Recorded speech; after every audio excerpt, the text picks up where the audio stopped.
desperate for a score at that one, and then he just basically took that bomb downfield. It's like, what are y'all saying as a defensive line when y'all are on the sideline and you've watched a couple of those breaks like go in a row?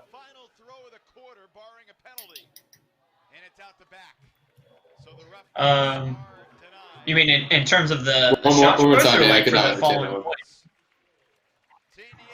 Well, no, I mean like right now, it's like into the first quarter, and there's just a little bit of a deficit. So I mean, like, what's the conversation like on the sideline, like for the D line going into the second quarter? Well, I think it's a conversation we had a decent amount of times during that season. I think our D line was holes, and we weren't really bothered by it. I think it was something that 3 points was no problem, and we were going to get back out of it. We knew that much. So I think we were pretty confident and pretty excited. Like, going on a break run is always a good time, and doing it on a big stage, it feels pretty good. So I think we were all pretty excited to show what we had. Nice. Is there a Yeah, I mean, there's a lot of game. Oh, sorry. Go ahead. Go ahead, Dylan. Oh, There's like a lot of game. game left, and so I think there's plenty of time for anything to happen. Really, I mean, you never know what kind of mistakes are going to be made or what kind of breaks are going to happen. So I think the conversation when there's a big deficit in the end of the first quarter is just keep playing. There's going to be some turnovers. All right, you want to go ahead with your question? My bad. Oh yeah, I was gonna say, in looking at the shot of our line too, I forget how short our O line is. Like, Abe's pretty short. Thomas is super short. K-Rich is pretty tall. Like, obviously those guys are super quick that are a little bit shorter. But is that, like, how does that factor into your game plan going in? Yeah, we don't have a ton of tall guys, so I mean, I think just match up as best as you can. And I don't know, Will, you want to give a better oh man, this is oh gosh. Just So watch Max's. Oh, he's such a goofball. Oh man, Max Hume. That was a rough one. Watch As Max's Kevin being face my on college this- teammate, on this replay. that, like, as Kevin's college teammate, that really just hurt my heart to watch happen live. Dan, how did that happen? I don't know. Kevin getting lackadaisical in his old age there. See, It's over on him a little bit. 22-year-old Kevin would have gone, horizontal for that. So, but that's what you get whenever your body is a workout temple, and it's what your everyday moneymaker is. So. And so it was 7-3 with 18 seconds left in the first, and in 30 seconds now it's going to be 7-6. Yeah, I think, we got us into our position here that we wanted. You have me on O-line about to throw a turn, I believe. Nice. Slated. Everybody So, drink. really just ideal. Just exactly what you want.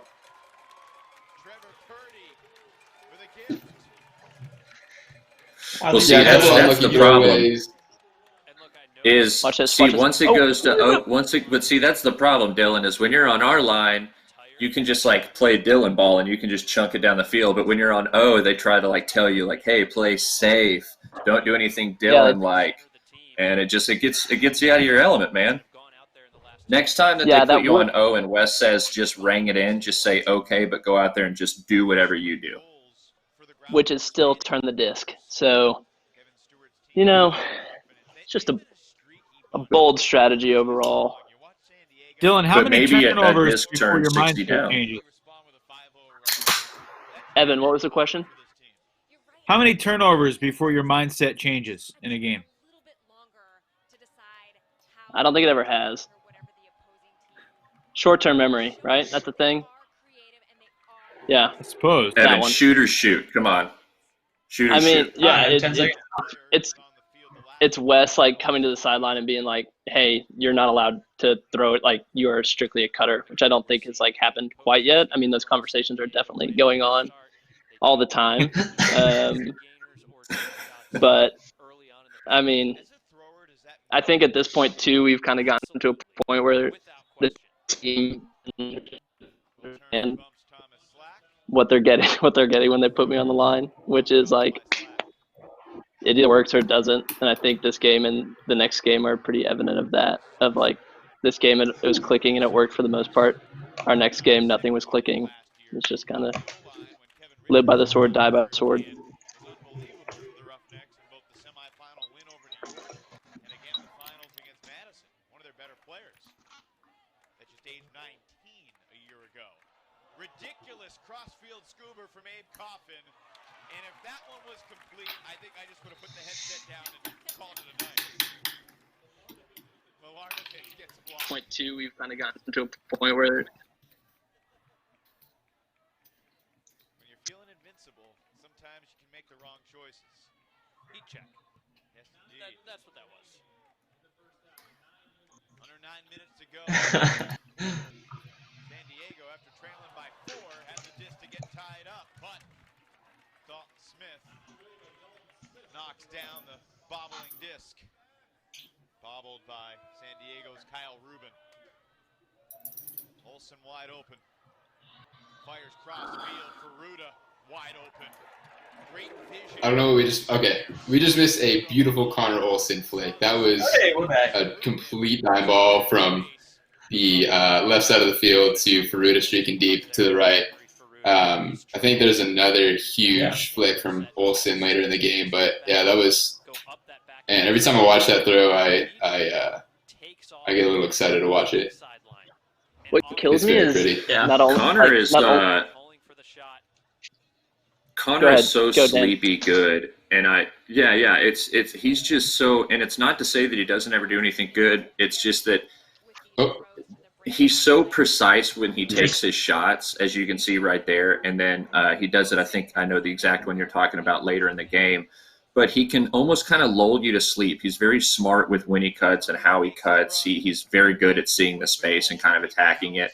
But one of those things is the longer that he's played on the team and he's just been given more and more of a green light, he started uncorking more throws. And it's one of those things that, like, you see it come out and you're like, wow, I can't believe you had that in the bag. And he's like, I've always had it. It's just now I'm getting the green light to do it. And his game really turned a big corner this year for us, for sure. So he was a very big part of us getting to where we ended up. Has been entirely Tran and Okita. They've gone halfway down the field. I also think on defense, like the way he plays defense is unreal. Like he has no regard for his body. He just like shoulder high layouts all the time and brings like such a good defensive intensity to our O-line when they do turn it. I mean, he is unreal. Question Tell us about a little bit Connor. about Is there someone that Connor reminds you of that's, you know, either in his prime or a veteran? Like, what's Connor's ceiling? Who's he going to be in Ultimate? Like, what's his superpower? You know what, me personally, and it's a tough comparison because I see him really a lot like I see a guy like Ben Laurie play, where every part of his game is very good. You don't maybe see that one thing where it's like, oh, he's the best in all of Frisbee at doing this one thing, but he does every single thing really, really good, from cutting to timing of his cuts, his throws, patience, defensively, body awareness, positioning. I mean, it's everything. He just does. I feel like he's got a very, very complete game, and I felt like that's what I saw whenever I watched Ben Laurie play. Is he just had a very, very complete tool set, and it was there was not really one thing that he lacked, and that's a lot of what I see with Connor.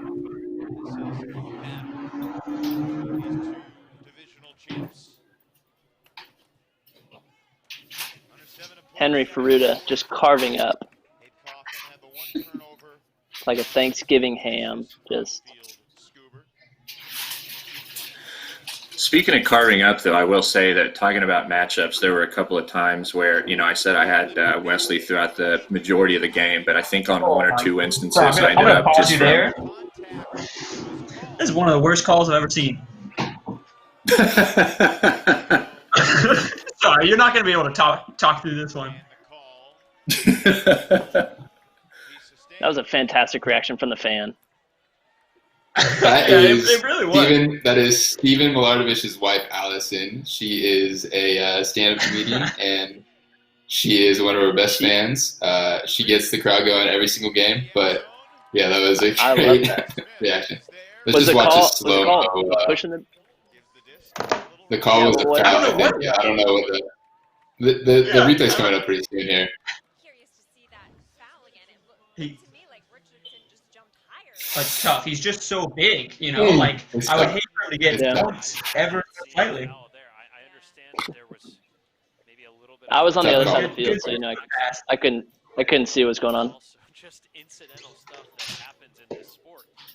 I was just going to say no comment, and then they did the really, really slow-mo replay of it. It's like, that sounds... And you can tell he's already... If Osborne out his legs, Yeah, he's already dropped it by the time he gets any time. space decelerating, maybe a light forearm on the backside. Didn't look like much. Yeah, that was tough. Roughnecks by 2. Who pulled that? That was like Dan, a 10-yard pull. who else did you say was a tough matchup for you? Definitely not me. Oh, Travis. Roughnecks have is some That guy's just very deceptively fast and quick. And I don't say this. I mean, you can very clearly see he's an athlete, but I mean, I think I just have a little bit of confidence into going into matchups where I feel confident that whoever it is that I go against, it's like, okay, I can stick with him step for step. If it's a jump ball, I've got the size to be able to go and attack it. And so whenever I kind of ended up on him, in my mind, I'm thinking like, all right, I'm just going to bury this guy into the ground. And that dude's he's very fleet-footed. It was a surprising wake up for me once he started getting moving. Yeah. I think too, His Sean first step Ham. is very strong. I mean, He coming doesn't into the stop. game The too. dude's just got a high motor. You think when you're on the mark, it means you get to take a rest. I was just gonna say, coming into the Appreciate game, we that. knew Sean also. Hammond. Very differently. Yeah, we knew his game plan. Like, that he just wants to score. Like, he's a scoring machine. And so we talk about that going into the game of just like, hey, push him under, limit him deep. He wants to score. He wants to score. He wants to score. But talk about another motor. Like, just does not stop running and is very good at timing his cuts, which is just extremely infuriating to play defense against. As he just like walks that score right in. Yeah. Dunn and Cohen and Okita and Tran are operating at that pace. Yeah, see, we say let's try and limit him scoring and push him under, and then you see it's his third assist on the day. So yeah, some guys you can't. It's like they're gonna do what they're gonna do. Like, what are you gonna do? You just try and slow them down the best. It's like, do we want him scoring 3 or 4 goals in the first half, or do you want him to throw it? So, but Goose is, I feel like, one of those guys too, where he's just, talking earlier about like, should he have gotten in over Abe? I'm always biased because I've played with Abe for years and I think he's amazing, but I've also had the unfortunateness of having to play against Goose for a couple of years. And that dude's just, when you talk about that undeniable utility guy, he's a tough guy to have to freaking work through. Yeah. Yeah, Goose, to go along with his extreme fitness, he's also a very intelligent player, and so he really understands the game very well, and he's brought a lot of his play style to San Diego and kind of taught us new things. So yeah, he's definitely a very tough matchup. And then Travis, to your point, Dan, he just does everything right. I don't think he does anything very flashy. Or yes, Nate, that was your fault. Travis doesn't do anything flashy or crazy. He doesn't pull out any crazy hammers or anything like that. But his technique is very good, and he's very disciplined, and he doesn't try to steal any like spotlight or anything like that. He's just like very solid. Oh, another roller pull from Dylan. Come on. I think There's I think if there's there's one thing I can do pretty reliably, it's roller pulls. Dylan is our ace roller puller on the team. Ooh, that's a dirty scuba. I Hey, think Dan and this might Dylan, be the point during the where- celebration on the sideline that last point, we saw Muffin up high-fiving everybody. What was it like for him as a veteran getting taken out of the top 20 for the Raleigh game and then championship weekend? I imagine it wasn't easy, but it felt like from afar that he was an awesome teammate. And that was an incredible catch. Heck of a grab, Michael. Heck of a grab. Yeah, that was crazy. Yeah, I was about to All I say do it's is hard call to you answer out. that once you just watch that play, because Jake made a hell Yeah, of a Lover, do you layout think you too. have good perspective there? I had best perspective. I was on the Yeah, you other sure? sideline. I was in the other corner. I Comes for sure had flying best in out of perspective. nowhere. Definitely am. Always. Man, what Always. a play by Jake Reinhardt. This is an insane bid. I thought I had an easy goal, Unreal. and then yeah, it was just lucky, honestly, and I was lucky to get the toe down when I did. But I kind of popped up immediately, and I was like, in, and the ref on the sideline there, she kind of just looks into space and looks up, and we all huddle around her, and we're like, in, out, something, anything, please. Yeah. So Like you just got to pull the trigger, make a call one way or the other. yeah. It was a dirty That catch. was- that was a great crazy play. concentration. Yeah. Yeah. But yeah, Jake is another just master athlete, and again, no regard for his body. Just like doesn't care. He'll put it all on the line, which that's like what keeps our D line going for sure. Evan, to answer your question though, teetering back to Muffin, those are never easy decisions to make as a leadership group to, roster or unroster guys, especially guys that have a resume like Muffin.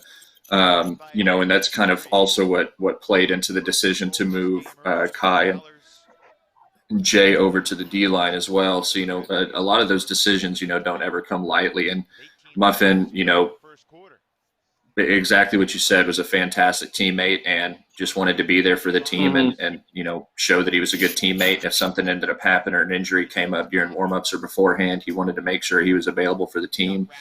We had other guys do stuff like that.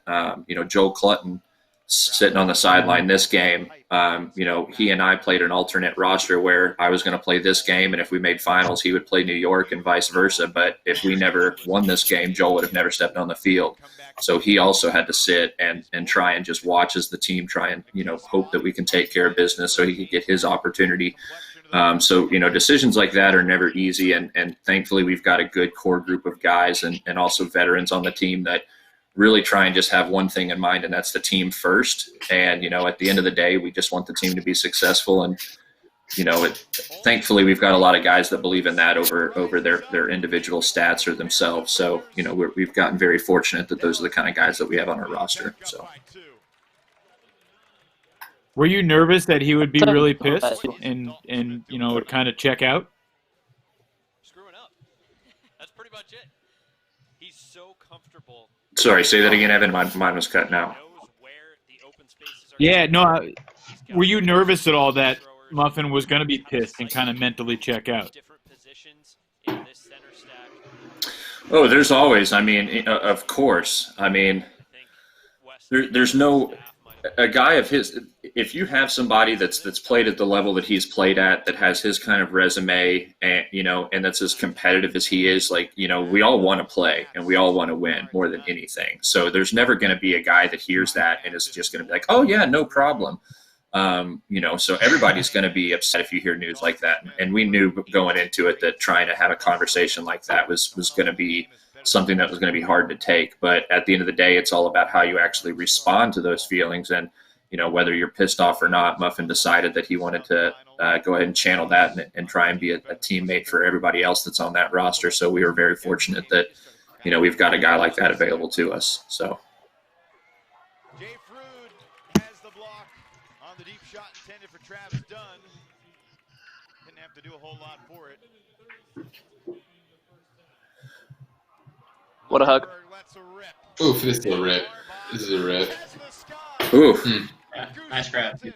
All right, what is this? What is this celebration? Is this a milking the cow type thing because it's Dallas, or is Yeah, this like a? Yes. It's a I have tip. no idea It's what's a going on here. tip the cow. It's a tip the Tip the cow, cow. milk the cow. Suds is our resident. That still gets Oklahoman. me every time. That's Suds. Suds is one of our Oklahoma hunting boys. Yep. Yeah, I remember playing against both Suds and Kai in college when they were at Oklahoma, and Mhm. I don't think I think Kai had to do so much for his team in college, so I didn't really get the full experience of Kai Marshall, and I definitely got the full experience during this game. Actually, I give him a lot of freedom. Kind of crazy. The pace of our defense, and so we talk about, maintaining those connections, but I God, that celebration.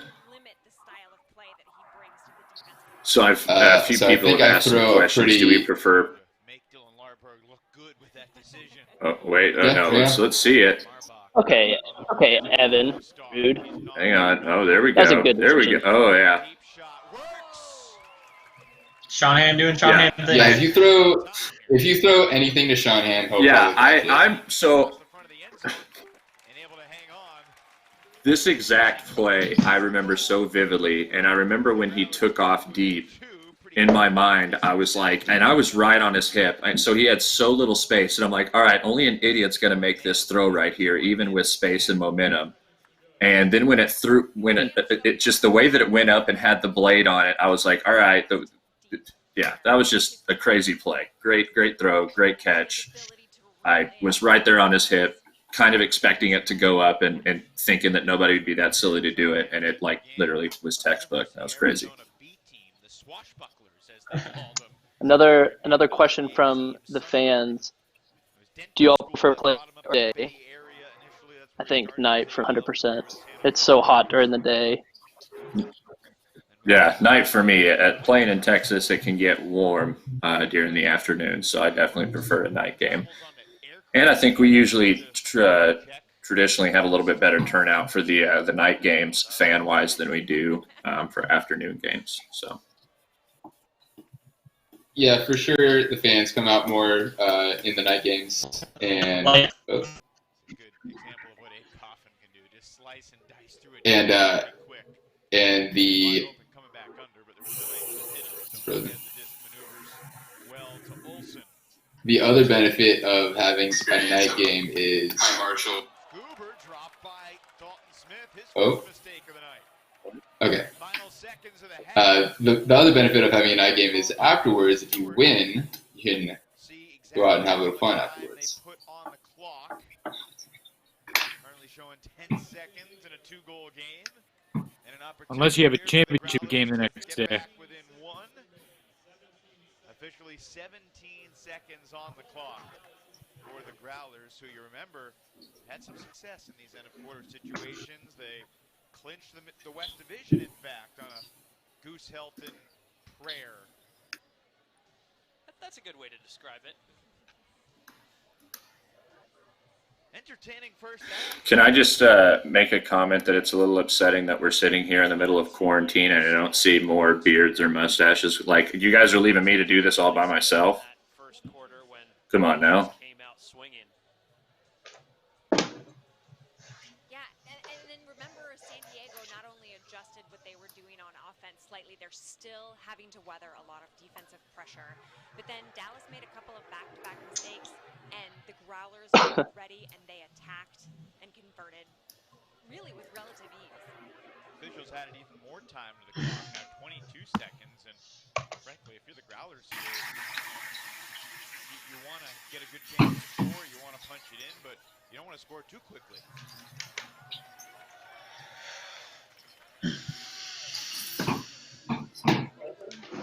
Tran, Okita, Dunn, Helton, Cohen, Ham.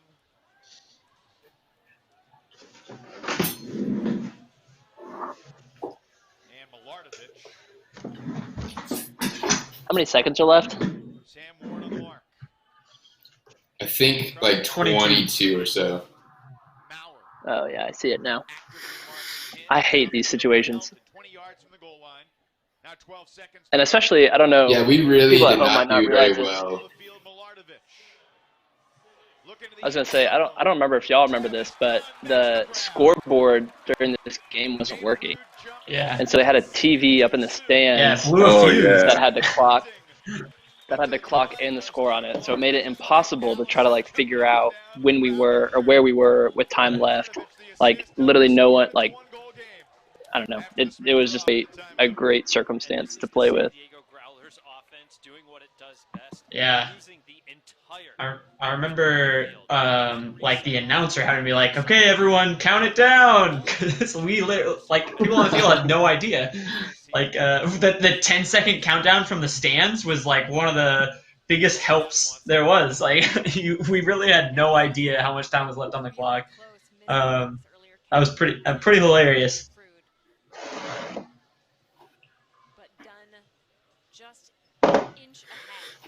All right. Had a random request asking about Kaplan Maurer. So that's another guy that we pulled from the Arkansas area. But man, Cap is an absolute stud. He's also one of those guys that honestly on any team in the league you could plug him in and he'd probably be one of your best players on offense. But he's fortunately for us, we've got a robust offensive roster, so we can plug him in and utilize him on the defensive side. But he picks up the disc a lot for us, and he's a really good primary handler. But a lot of the things that people don't realize is he's actually such a big, dominant downfield guy. I mean, he's like 6'2". He's super quick, super athletic. So he's one of those guys that you can plug on any downfield or any downfield cutter or a handler. And he's just going to play really swarming D, and you can pretty much put him anywhere on the field on the offense, and he's going to immediately plug in and be a really, really high caliber player. He's definitely one of those guys that, he's just now starting to get into his prime, and give him a couple years. He's really going to be probably one of the marquee names on our team. Yeah, I had a lot of fun playing against Kaplan. He was a great matchup throughout the game. He got me a couple of times. I got him a couple of times, and afterwards we both agreed that we both played pretty good games against each other. So definitely see where you're coming from. He plays good defense, and he is good to have on the offensive side once you guys get the turn. Plus, I'm always all right with it because he's one of those guys that can, give a little smack talk, and that's something I can always appreciate. Actually, speaking of Wes Groth, if you're still watching, go ahead and take some note on this point. If I'm not mistaken, I think we're going to see something here in roughly about 20 seconds. But then, obviously, I've got 100% my fault. Rough Bud.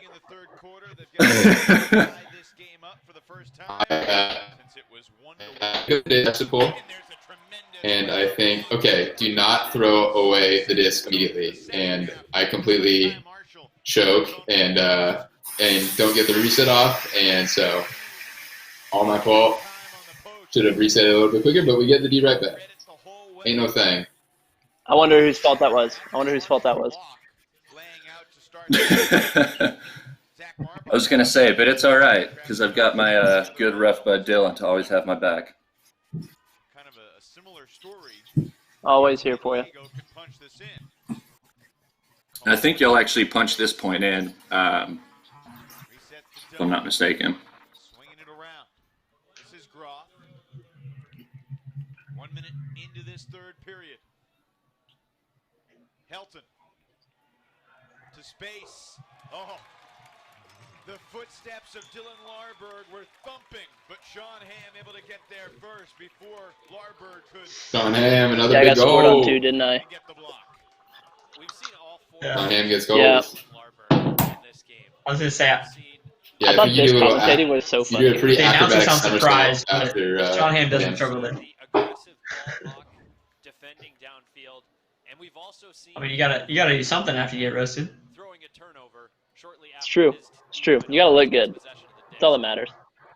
Yeah. And that's just who he is. He's all four seasons. I honestly don't remember what happened.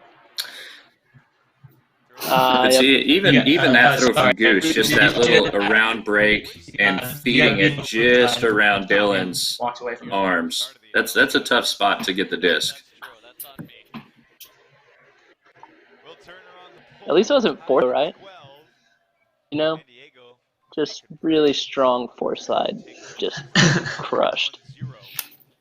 Couple minutes into the opening quarter.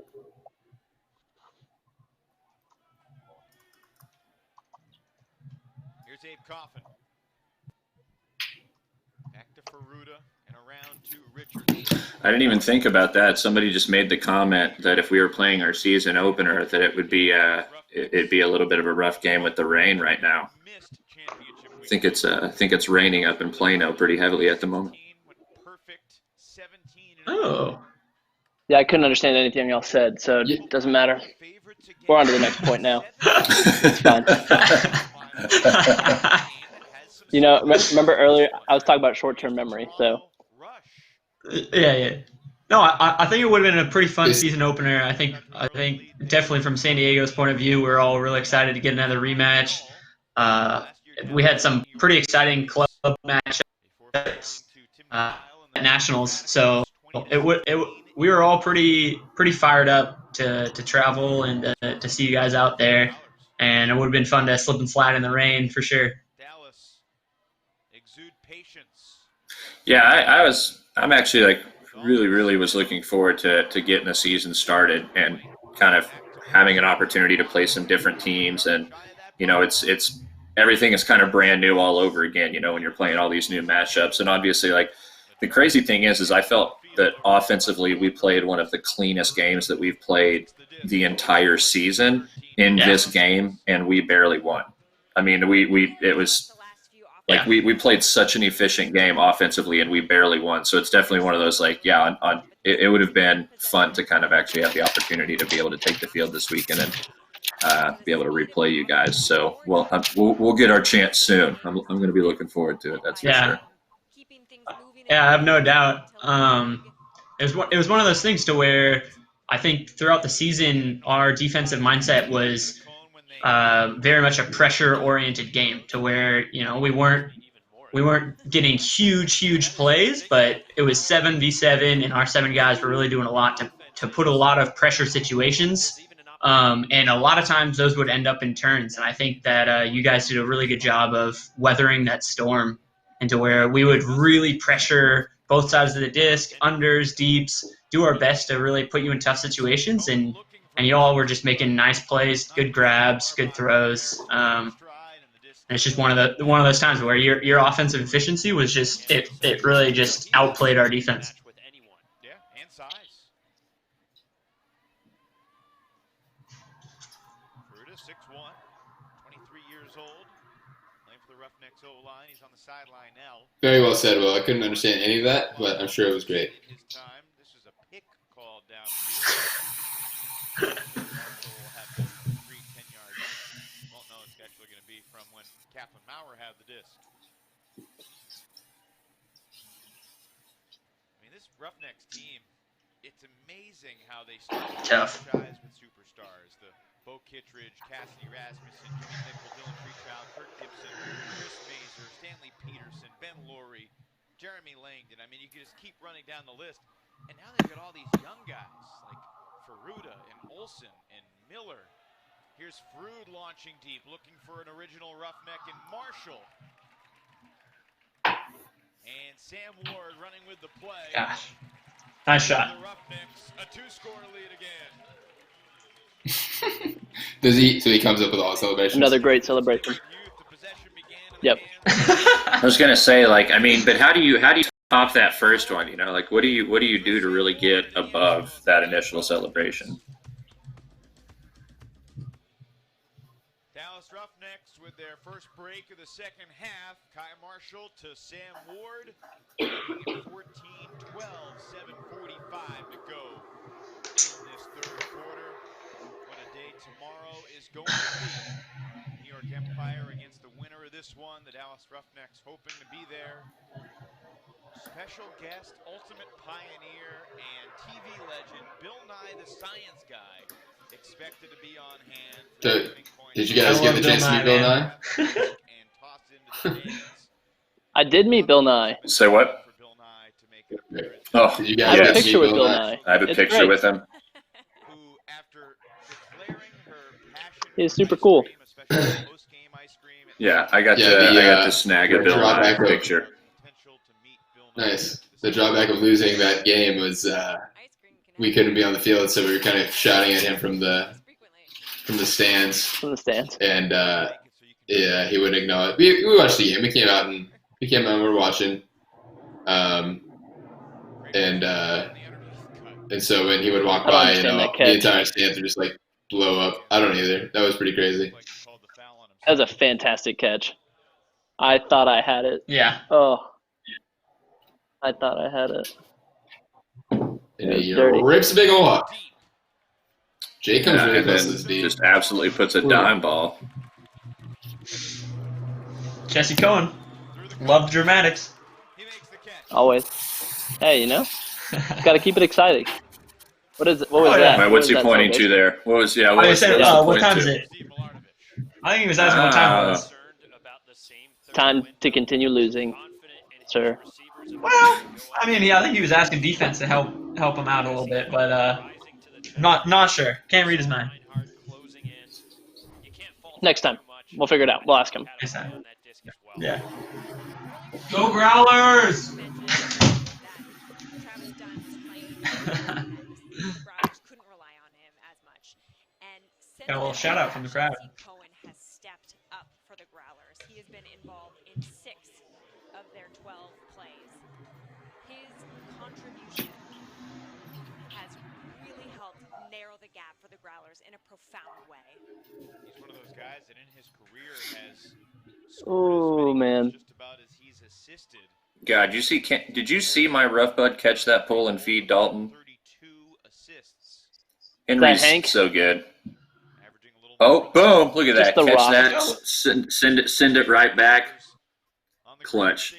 He's got a got little bit that of a clutch. bowl cut. Check it Henry out. makes Wait a for really it. good. And the final game tomorrow scheduled for 3 o'clock Eastern. He makes a really good read at this point, I think, where he kind of gets pushed off San Jose. and he just streaks deep from the far side of the field, and I think this is where Connor hits him with. I think this is this point. That I think inside- Connor hits him with the flick. It might be this point or the next point. Yeah. Back in our days at UT, we called that the troll hole. Turning on the Ooh. He gives us Oh, Connor Olsen not quite. Close. was oh so close to a play of the night. 4 But or yeah, 5 moments. Henry and I- Hero. Henry and I played quite a bit together at UT, and that was his role. He would always like chill in the backfield until his defender poached off, and then would just sprint up the fat side, and I just hit him with a flick. It was fantastic. It was the most fun ultimate I played. You could probably run that faster, but the pain is the problem. And Dallas arguing Is that up? Did he catch it? Yeah. No, I think that was up. I honestly think that was up. You don't think so? it was. Let's watch the wasn't. slow-mo close-up. I think that's up. Oh my gosh! Look at Henry. That's my rough bud. I do Henry, you the think goat. there should have been a clearer call because I think we were still waiting for an up-down call, but it was definitely down. Next throw completely unmarked. Couldn't tell exactly what their force was, but he had the whole range of the field to attack and hit that soft spot in that far corner of the end zone. Dallas has been attacking very quickly. We'll find it on the replay. He got his fingertip on the disc, but unable to corral it. And there's Oh, Radauer. so close. Looked like it did hit the ground. Yeah. Very close. Ferruda puts this to space perfectly for the young Carson Wild, who actually led the Roughnecks in plus minus during this regular season. His second year. So was there a year where Carson just kind of took off to become the player that he is now, or has he just always been solid like this? Because man, I watched him run around the field and he kind of just glides. And I think late in the fourth quarter he has a deep shot and he just like he keeps chugging along. He's very fast. Yeah, it's when he moved over from Austin. You know, the guys down in Austin when he was playing for the Soul, just, you know, just not great players. Just really weren't building him up to be the player that he was. So as soon as he came up to D-Town, he really started to hit his stride. He got some proper coaching. Just was around other better Frisbee players. So it's really good for his game overall. The number of defensive minutes. Just kidding. He's just a pure athlete. He and his brother are both actually ridiculous athletes that we are blessed by their presence. So This is his Like, brother I'm plays going to let the Frisbee too. shade of the soul continue. always. No, I think this is Carson's where been I should give I mean, Wes a shout out. I think he just had a nice goal, nice celebration, and how do you guys feel about that? Get it started with that nice hey, you got, sometimes you got to give him one. But I would also like to point out that it was not my point to guard him. Ooh, is that It was me. Are you sure? That was me again. maybe Sorry. a Mandel there? Always. Hey, We if you talked need about it. someone Dylan was like, "Look, man, I'm going to give him one. We got to give this guy a little bit of confidence. It happens sometimes." you game plan for that one? Oh, okay. Well, in Yeah, that yeah, case, Yeah. No. Wes is a really good player. He's also one of those guys. So it's funny because you spend so much time playing the same teams and same players. Like we've spent our entire time in the South Division. So I got used to guarding all the guys on Raleigh and all the guys in Atlanta and all the guys on the Tampa team. So you kind of condition yourself for those matchups. So when you give yourself a new matchup on a team like this, like they were, whenever like I was given Groth at the beginning of the game. So, of course, like I said earlier, I always like to go into it with a little bit of confidence saying, hey, it doesn't matter who I've got. I'm going to go out there and try and play a lockdown defense. But he was also one of those guys. He's got a very quick first step. And that's something that I just had to go into trying to be ready for, is knowing that he's very good. As soon as that forehand leaves his hands, he's like literally already taking that step and just tearing up field, catching a score. And he was definitely one of those guys that I knew he was going to be quick going into the game, but once you actually get out there and you start guarding him, I was like, yeah, this guy's got some wheels. He knows how to move a little bit, and I really had to try and be mindful that if I could try and just slow down that first step, that was going to be the only thing that I could try to do to slow him down a little bit. So. Through the tight space to Richardson. Oh, this is it. Oh, Oh, that's the one. Oh, butter. Good And luck. guess who it's to? what a shot. The best player in all of Frisbee, 33, Henry Ferruta. Ladies and gentlemen, look at him. Look at that celebration. So good. gosh. The step across the body, the inside out. Yeah. That's like a good dad look. flick. That's right, Evan. Look out, Ultimate World. I'm just saying, Connor can't throw a forehand like that if he doesn't have a stellar receiver like Henry back downfield. So all credit goes to Henry for sure. Yep, I would agree.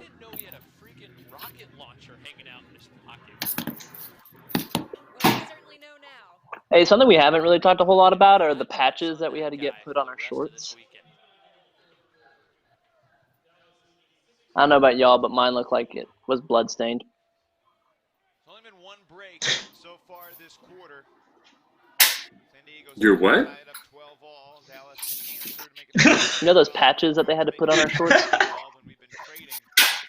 Oh, Yeah, the- I was Right. actually just Right going to say before that the your game. patches look way better than ours did. Yeah, the high five.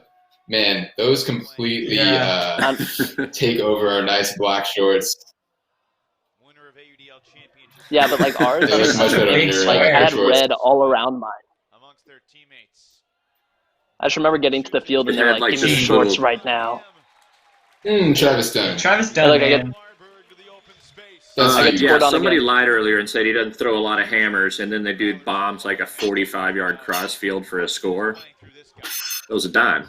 He He takes brings it out every you know, now and then, but I don't think he takes his shots every now and then, but I don't think he's a flashy player by any means. He's just solid, Oh, very disciplined. oh. But that was a huge Okay, one. so walk me through the decision for Travis to wear the ultra high top Under Armour cleats. Man, those are That is. dirty, man. Those are the California flag. They're real nice. They protect his ankles. I don't know, but man, they look nice. I think they look nice. Do you guys have no one on Oh your team yeah, that, I mean, I wear think hats? those are the same ones that Cam wears, Cam Newton. So that's why I was curious. I saw the whitewash on. I was like, okay, going with the ultra high top Under Armours. They're the California Bear flag. It's better than the bright orange sprawl version that he used to wear. So I'm glad we got that out of him. But I actually like when players do that because it makes it easier on the line to be like, oh, okay, like I have the dude with the orange cleats. Like it's way easier to Like you don't remember who it. Yeah, usually not. No. Okay. 100 yards or 80 yards, whatever it is. It's a long way. It's hard to see that far.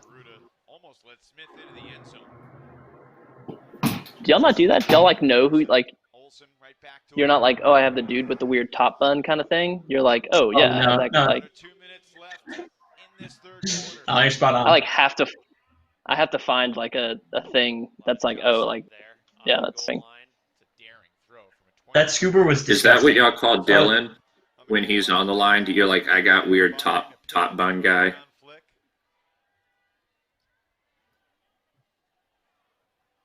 No, I think when I'm on the line, we count through 1 through 6, and then we're like, oh, who's that 7? Okay, yeah, I guess I got who's left over. I was gonna say I very rarely get guarded. I'm just moving so quickly, so I think they just forget.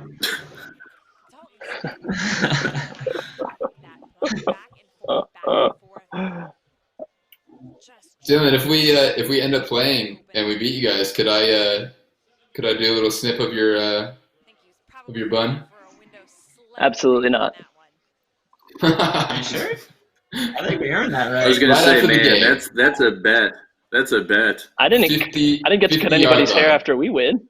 I didn't get to cut anybody's hair after we won. Wow. No, I'm way too proud of my hair.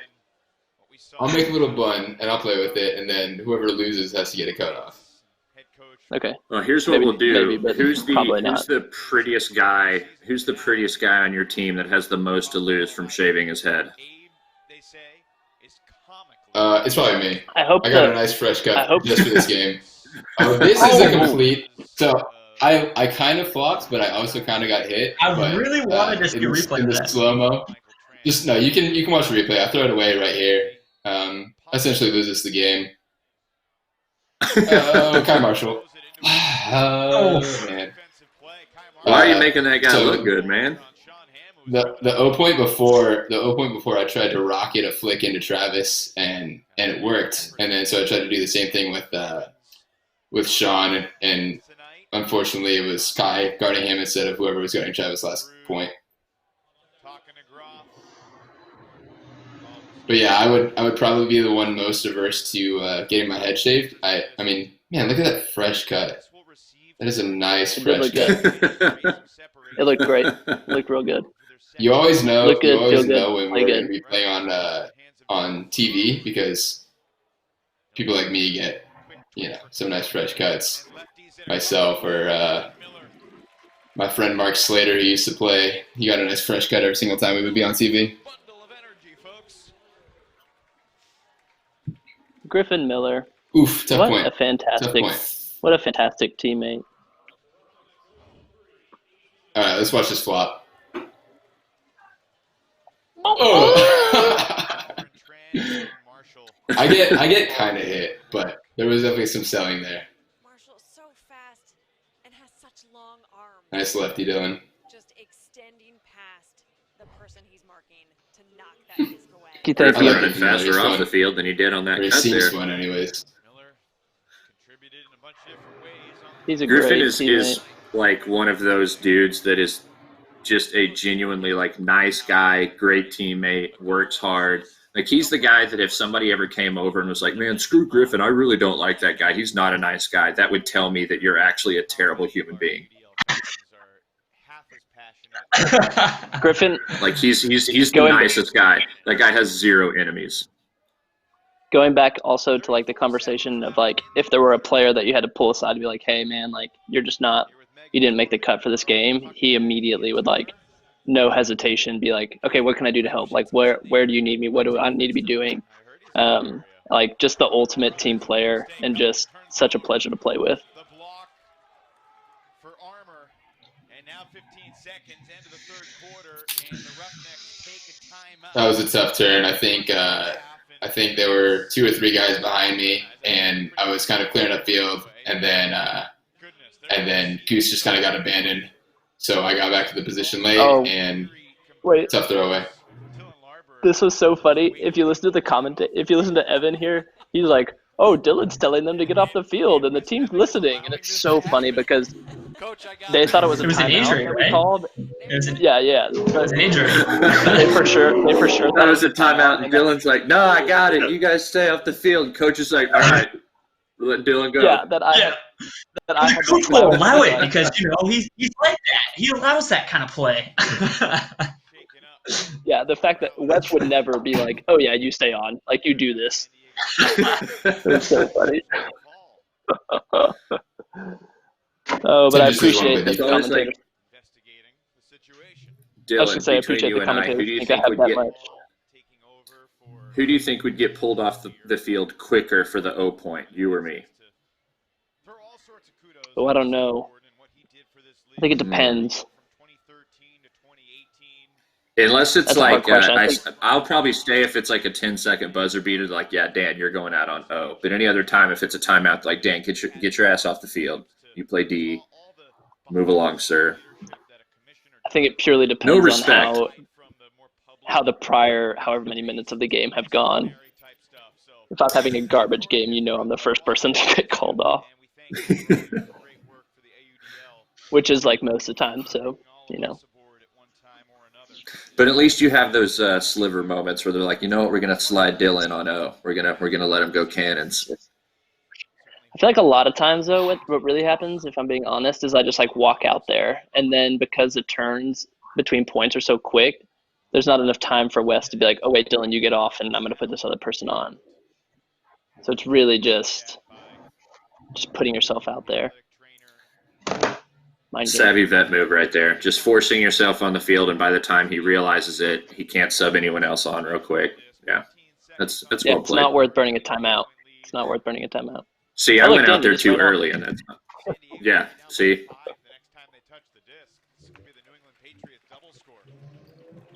And 5 at the start of the fourth quarter feels insurmountable to me. I'm happy to eat my words. I'd love to see a tight finish. But that's a steep hill to climb against a Dallas offense that is clicking. Yeah, I wouldn't say it's insurmountable, but it certainly means that the margin for error. My heart is like racing watching this point again. Yeah, this was a big moment. I mean, seeing Tim was a rock so far at this point, and a lot of times through our season, and seeing him go down. I remember our sideline went pretty quiet there for a few seconds. Just like that's a tough rock to lose. Seeing him come back out a few points later and still just play the same way he always plays, like that was, it's great to see.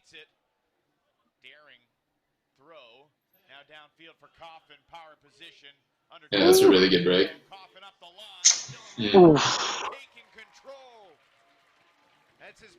Man. Yeah. I wasn't excited at that point at all. That's a big one. I think that's a tough one, especially going into the third quarter. I believe we do get a break or two. I believe we get a break right out of the fourth quarter. But yeah, that's a big loss for a point there. Yeah. Well, and I just know, at least for us, we are definitely a big energy team. I think that's just something that we always build off of. And so I know for us that definitely, having that momentum at the end of this definitely kind of gave us that excited feeling going into the fourth quarter. We really felt like we were kind of in control of the game. So it was a little flattening to, of course, get that immediate, break from y'all coming right out of the gate. But, I definitely remember that, like how I felt after that point was scored. And I just felt, as a team, whenever we were in that huddle, it was like, hey, we're in the driver's seat right now. This is our chance to really have an opportunity to put this away. By Jay Frood, who flips it up casually after another block for the Roughneck captain. Very sportsmanlike. We'll go to the fourth quarter up by 4 goals. The Roughnecks win that third period 7. Good hug, Dan. Transform a 1-goal lead to 4 as we head to the final 12 minutes. Nothing Huge like grab Dan on the hype, 20-yard line. Huge grab. Yeah. Pivotal. San Diego's season is on the line. Yeah, it's a little tough to be down 3 or 4, but nice catch, Will. We tell you that, Taylor Day. 2016 champs who lost in the semis in 2017, lost in the final last year. The Dallas Roughnecks are 12 minutes away from moving on to face the new. Do you guys have any experience with Nathan Bridges at all? Have you guys ever played against Nate Bridges or know anything about Nate Bridges? Champs, the Indianapolis Alley Cats. I've never heard that name in my life. I'm probably the wrong person to ask, though. I try and avoid Frisbee culture when I can. Now it'll be Dallas's Yeah, I think you have the 2 worst Roughnecks to talk to about that. gonna start. But I'm happy to listen. I'm happy to listen if you Well, want to if I tell could me get about some- Nate Bridges. Sure. So Nate Bridges. Yeah, tell us the story. He played at ASU. He played at ASU, Arizona State University, and so I played against him in college for a couple years. And he also played on Phoenix Sprawl. That's a great D, Will. That's a huge heads-up D there, Will. Hey, Uh, you see me yeah, just Nate pop out is there? just notorious for being like. Nate's a big. He's a big trash talker, and he gets under a lot of people's skin. So I don't know if he made an impression on you guys during this game or not, but I hated him when I was in college, and I want to play for Will. Come on, get going, Will. Come on, boys. You're not upset about a timeout. Well, what Timeout gets what's called. what number is he? Wabato, I baby, Wabato. need to make friends with that guy. Nate, he's right there. He's Nathan Bridges, number 1. Ah, So I hated him when I was playing My club kinda against guy. him and college against him, and then I played Growlers with him, and he's a great teammate. He never gets down on anyone a lot of the time, and he's like someone that you hate playing against, but you love playing with. So I don't know if he got under anybody's skin on Dallas, but he definitely got under mine playing against him for plenty of years. But is that how you play? yeah, again, I think Dan? you have. You try to get under people's skin? Oh yeah, I'll always try and just drop some little subtle things here and there, and then some maybe not so subtle things here and there as well. But yeah, I mean, I love getting under guys' skin, and it's more so I think I grew up playing.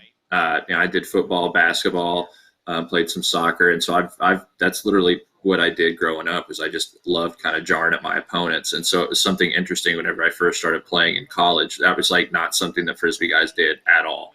It was like talk trash. The very first tournament I ever played in, somebody called a spirit foul on me, and I started laughing. I was like, "What is a spirit foul? Like, do I get kicked out or something?" So yeah, it's I definitely love to be able to kind of go up my opponents. That's actually kind of why I was happy with the matchup at the end of the game. Is with Groth, for example, is we kind of jarred at each other a little bit, and then we ended up matching up in club after the season, after AUDL as well, and we got to kind of continue that trash talk a little bit. So I always love matchups like that. Anytime I have an opportunity to guard a guy and we can kind of just jar at each other and try and get inside each other's heads, like I relish those kind of matchups. And I really, really, of course, always enjoy the times whenever you can actually get a guy flustered and kind of start affecting his game a little bit. Oh, Suds, what a crazy block that was, by the way. And now he's going to call a foul on himself. Tremendous integrity move here by Ward. We saw Okita signaling. And again, Tim Okita, who was shaken up before, back out there. Shaken up again. Take a look. It's like, I don't want your Yeah, I help. remember, You just gotta block. Get out of my face. To- The thing I think is getting us to this point. Dan, we played at Club Nationals this summer against you guys, double wide, and on Condors we had we had a chant or one of those that was like, "We take those." And I remember, I don't remember what it was like 13-13, 14-13, or something like that. It was very close to game point. And Double White gets a break, and you kind of jog by our sideline, and you're like, "We take those." So I appreciated that. That was pretty funny. I like the trash talk. I like to get into it too. Is that the Wolves going to their den? Is that what we just saw? If that's how you want to characterize it, that seems as plausible an answer as anything. Well, it also, like, you personally, I think it kind of says something when you can kind of jar at a guy all game and you can kind of talk trash to him and you're trying to get under his skin and they're just like blank. It's just a rock. Like doesn't matter what you're going to say or what you're going to do. Like, you're not going to get under my skin. Like, you know, I definitely enjoy those kind of matchups because you kind of start respecting those guys in a different way. But if I start to try and jar at you and I can see that I'm getting to you a little bit, like, I'm going to start landing on heavy, real thick. Like, I'm going to try to get you to, like, push me at the end of the game and just let me draw the foul. Like, yeah, if you let me get under your skin, I'm going to keep pressing. So it's always, you know, fun to kind of end up in a matchup with somebody that's going to give it right back to you a little bit. Downfield, Olsen throws it away. San Diego needs to capitalize on that gift. Kevin Stewart took a timeout last time. I imagine he'd love for his D-line to convert this one. Leggio to Milardovich.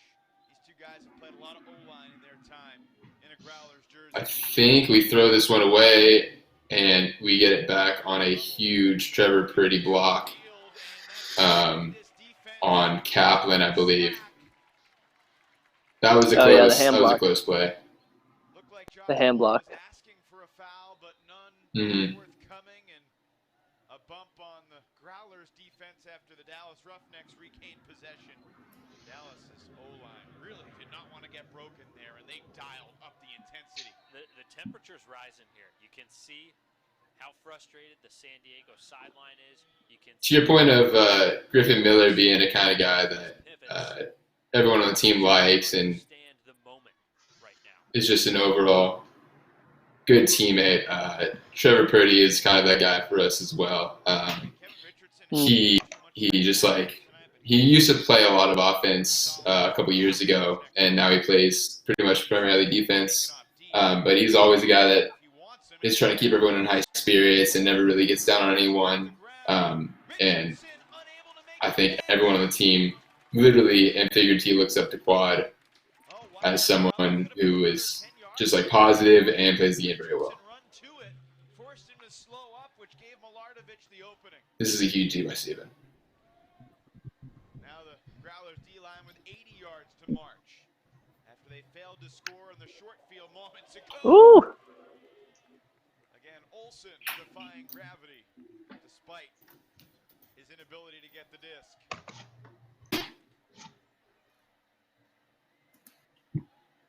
San Diego to midfield. Max Hughes. Ooh. Back to Leggio. Underneath. Taking the shot that was not there. Sam Fontaine wants that one. You hate to see it. That was a tough one. Just not on the Man, side. Dom is just sulking around the field. Scott Radlauer. And that's just such a tight shot down that sideline. Been there before. Radlauer is already 20, 30 yards deep. Not a lot of room for error, even if Radlauer had continued that deep cut. And Scott Radlauer was going to head off the field. He was a fan of the Growlers for their first few years as a fan. So apparently, Scott looked at one of the refs and he said, "I can't walk. I need an injury." And she said, "I can't give you an injury." And he was like, "I literally cannot walk. Do you need me to like lay down?" And he laid down on the field. And he was like, "Injury." How random. And then that's why they call the injury there. Double team. Travis Dunn bouncing up and down. And a timeout called from the Roughnecks sideline. Whew. The stall count rising. So I think it's a good timeout from West Neck. Coach West coming in clutch. except not. So at this point, do you guys think that the game is completely in the bag, or is there some nerves going on, or what are you guys feeling right now from Dallas' side? I definitely think there's some nerves going on. I mean, I think obviously like you love to be ahead in the fourth quarter, but to y'all's point, like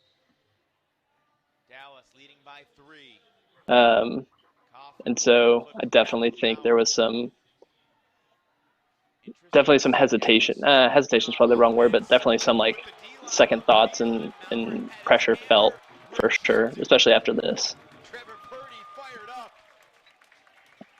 A Dikembe Mutombo-like swat on the goal line. Turner steps around the double team and finds his man Nate Bridges for the Growlers break. They scored on again. Plenty of time remaining. That's got to be one of the most emphatic blocks in championship weekend history. Maurer knew the stall count was rising. He knew That one's rough. he wanted to turn the disc Yeah. over so close to his goal line. And Purdy's frame just denying That was a any big. opportunity to go over. I think there's a lot of hesitation. Juiced up. One of the most emphatic blocks ever. That was huge. That was huge. Trevor Purdy's not sleeping for weeks. I'm just enjoying watching this celebration, which just keeps giving. Here's the Purdy block. Swatting it cleanly with a left hand. My boy Quad. I can hear that from Fatty. the other side of the field, honestly.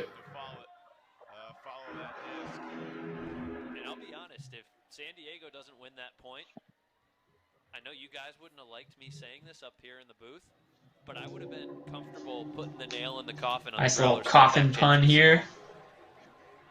I liked it. Abe Coffin is still here, but Very tasteful. Dad jokes are live in Ultimate. Back-to-back San Diego breaks. Oh man. Talk about another teammate, Thomas Slag. There's an injury I downfield. love playing with Thomas. The Dallas Roughneck got shaken up. I feel like I watch film of old games a lot and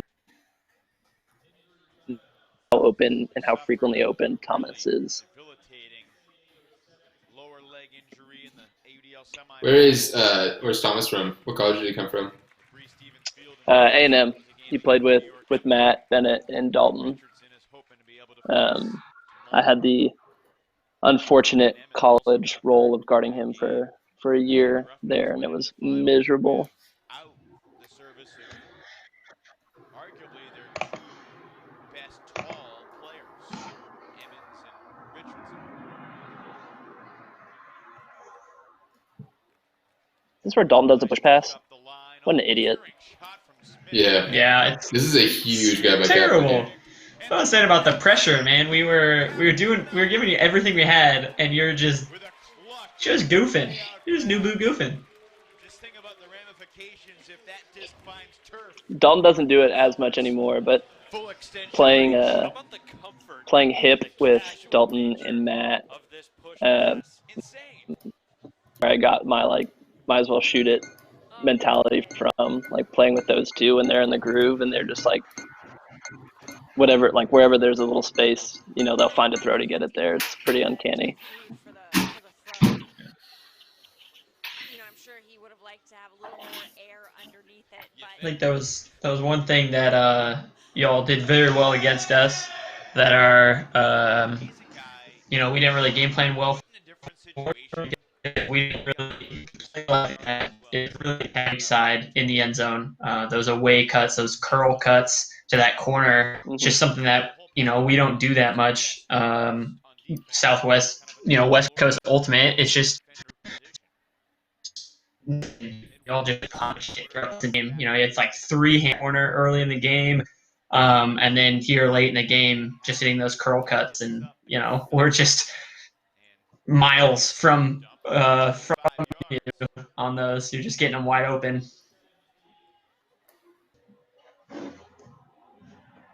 See, I think that going back to this play real quick, like you see the benefit of that double team. Like, yeah, it was a super short roller, but at the same time, Goose turns and throws it 20 yards backwards, and the rest of y'all's offense is upfield.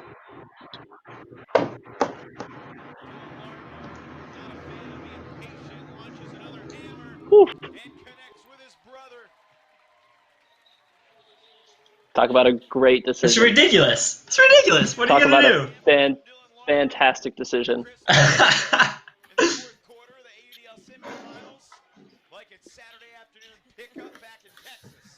Yeah, I mean that's just two brothers playing together. That's Yeah. backyard frisbee. Takes place. It's fun. Atmospheric conditions of our first I missed it. semifinal, I played against him that we were the majority of, or experiencing. all of college. He went to OU and I went to Texas. Really good point. Um, And I'm glad you made but- it because we have to consider to play with him. He knows exactly where I want to throw it and what throws I'm most comfortable with. Assuming they win this game, they have I played love it. in slightly calmer conditions Yeah. than New York Yeah. did. If you I also like the don't foreshadowing the take commentators are doing, talking about how that throw doesn't work when it's windy, and consequences. lo and behold, that's exactly what happens. I know. Yeah. Against New Yeah, York. and going back to your like it. Yeah, it being rainy this week, and if we had this rematch, I'd be curious to see, you know, if those same break side shots, those blades that you guys are putting up against our zone, how much of that holds up, and if it were raining this weekend, how does our matchup change?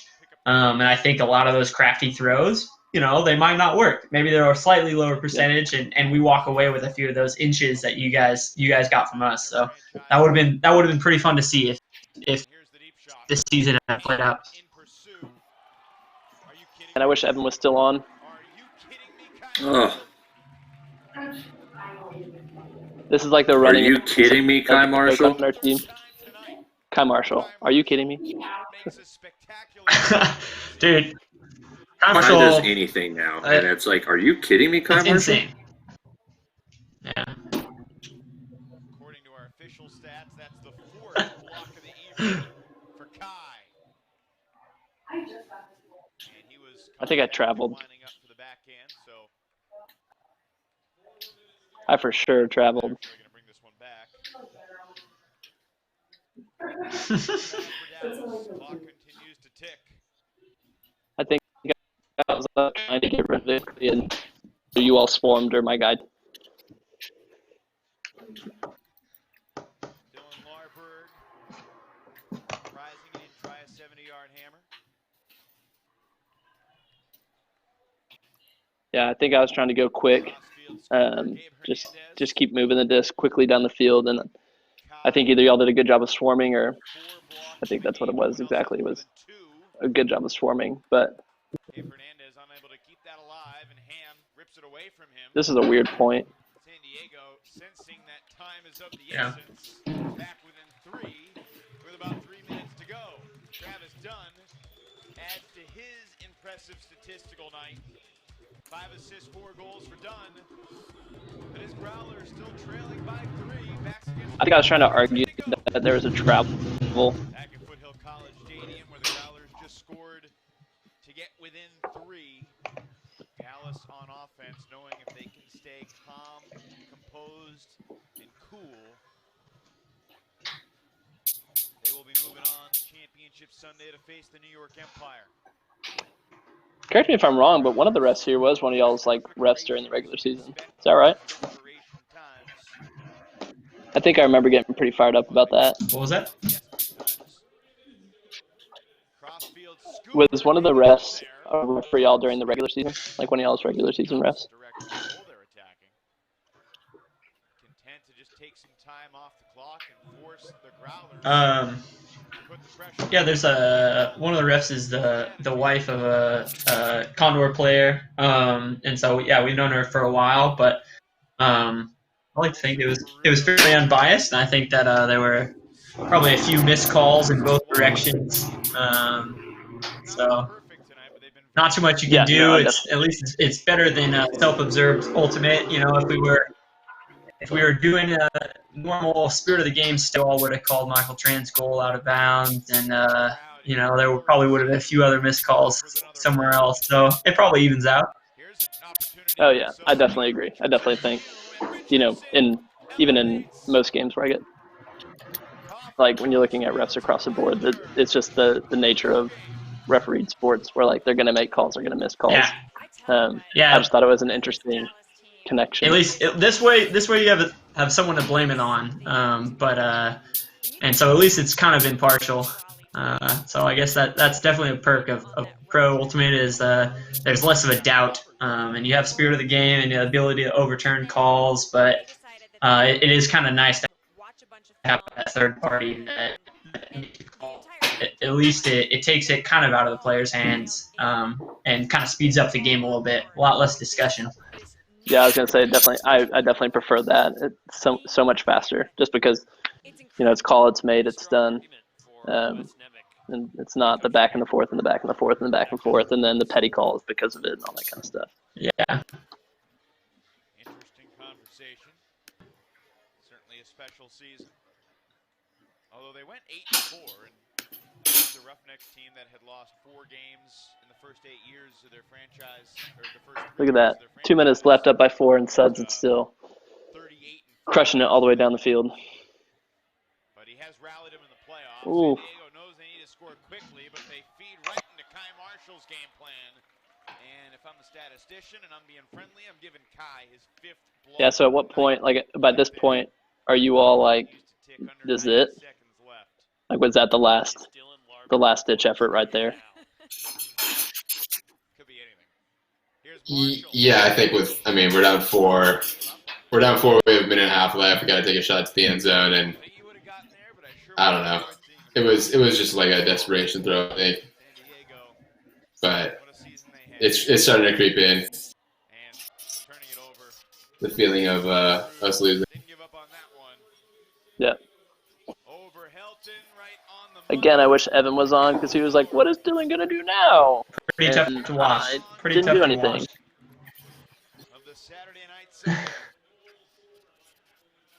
Yeah, never a fun feeling for sure. So the Dallas Roughnecks and the New York Empire, a matchup that I think most people expected heading into Championship Sunday. And What was y'all's post game reminiscing like? I obviously know what ours was like on Sunday, but interested to hear what was the frustration, like were you all proud of the way that you fought? What was going through your heads? I'm sorry, I didn't hear that. I think it was.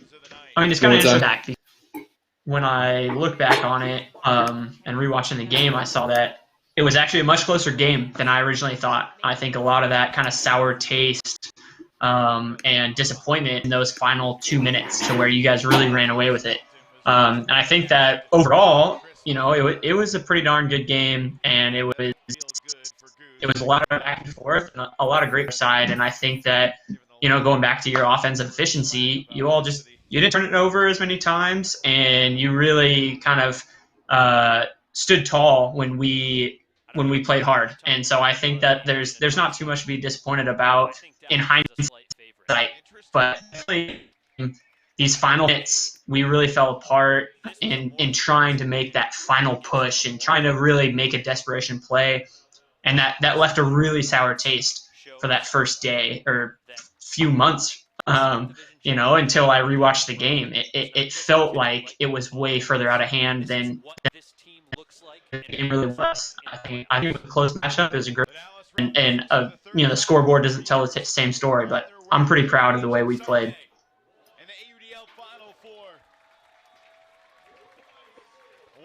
Yeah, he landed where I forgot how close of a game it was for so long. And to your point exactly, the end scoreboard doesn't tell that story, but it really was a fantastic game. Looking forward to hopefully seeing y'all soon, getting to play against you all again. But thank y'all for hopping on here.